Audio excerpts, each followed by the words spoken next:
Coyote vole le feu, un conte Klamath. Il fut un temps où les premiers habitants de la terre ne possédaient pas le feu. Ils ne pouvaient ni se chauffer, ni faire cuire leur nourriture. Tonnerre, le gardien du feu, le conservait à l'intérieur d'un énorme rocher blanc.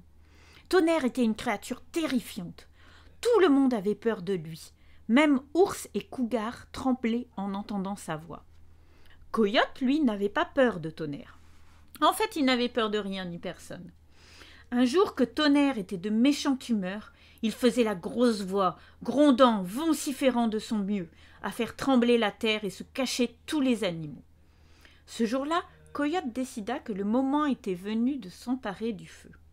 Il escalada la plus haute montagne de la réserve Klamath, celle au sommet de laquelle Tonnerre habitait. Tonnerre était justement chez lui. « Mon oncle, lui dit Coyote, faisons une partie de dés. Si tu gagnes, tu pourras me tuer.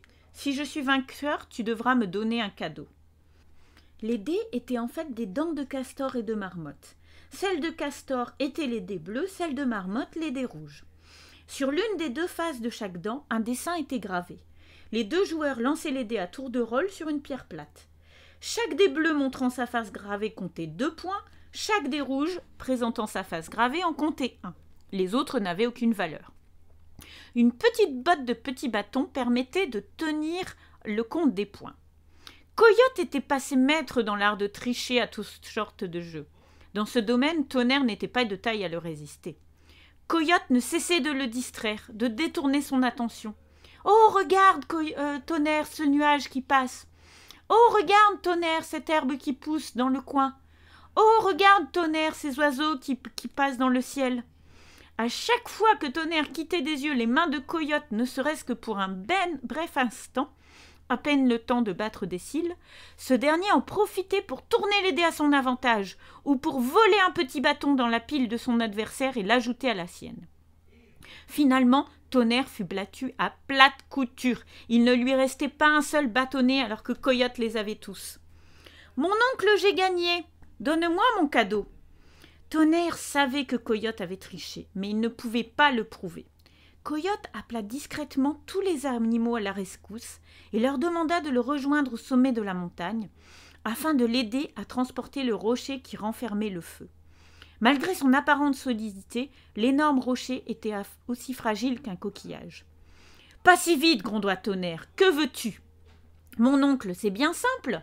Je veux... » Coyote regarda autour de lui, regarda les meubles dans la maison de Tonnerre, regarda les tapis, puis pointa son doigt. « Je veux ce rocher. »« Non, dit Tonnerre, Coyote a gardé la partie, mais il a triché, je vais donc te tuer. Où est-ce que tu es que je mette fin à ta misérable existence ?» Ayant lu dans les pensées de Tonnerre, Coyote avait prévu sa réaction. Comme il avait le pouvoir de retirer sa peau, sa fourrure, sa queue et ses oreilles, de la même façon qu'on ôte un vêtement, il avait abandonné le tout à côté de Tonnerre et s'était éloigné à bonne distance. Transformant sa voix afin de donner l'illusion qu'elle provenait de sa dépouille, il cria « Je suis là, mon oncle, tue-moi si tu peux !» Tonnerre souleva alors l'énorme rocher blanc et le lança contre ce qu'il pensait être Coyote. En frappant la peau et la fourrure, le rocher vola en 1000 morceaux. Les animaux qui se trouvaient là se saisirent chacun d'une étincelle de feu, la dissimulant sous leurs ailes, sous leurs aisselles, derrière leurs oreilles, sous leurs pattes, et s'enfuirent dans toutes les directions. C'est ainsi qu'ils apportèrent le feu à toutes les tribus de la terre. Sur ce, Coyote renfila calmement sa peau et sa fourrure et dit à Tonnerre « Au revoir, mon oncle, évite de jouer au dé, ce n'est pas ce que tu fais de mieux. » Après quoi il s'enfuit. Aujourd'hui encore, on entend les grognements de Tonnerre qui passe sa colère contre le coyote qui lui a volé le feu. Cette histoire est extraite du livre « Et Coyote créa le monde » de Richard Herdoès et Alfonso Ortiz aux éditions Terre indienne d'Albin Michel.